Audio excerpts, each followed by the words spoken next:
اللہ تبارک و تعالیٰ نے ارشاد فرمایا کہ ان اولیاءہ الا المتقون، فرمایا کہ بے شک مسجد کے جو اولیاء ہیں نا،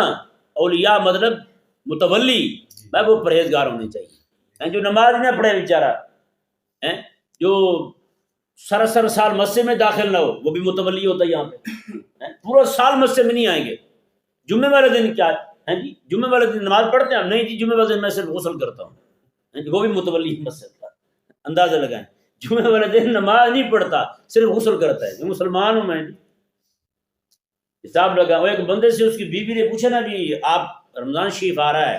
تراویح پڑھیں گے؟ اس نے کہا تمہیں تو پتہ ہے میں بیمار ہوں، اس نے کہا روزہ، اس نے کہا تمہیں تو پتہ ہے میں بیمار ہوں، اس نے کہا پھر قرآن پاک کی تلاوت، اس نے کہا تمہیں تو بیماری کا پتہ ہے نا، اب تجھے بار بار کیا بتاؤں؟ اس نے کہا کہ پھر افطاری، اس نے کہا اتنا بھی کافر نہ سمجھ، مسلمان تو ہوں نا، افطاری سے انکار کب کیا میں، وہ تو کروں گا میں، تو پھر ان کا حال وہی ہوتا ہے جی، پورا سال مسجد میں نہیں آئیں گے جی، جمعے والے دن بھی مسجد میں نہیں آتے، جمعے والے دن صرف غسل کرتے ہیں بس۔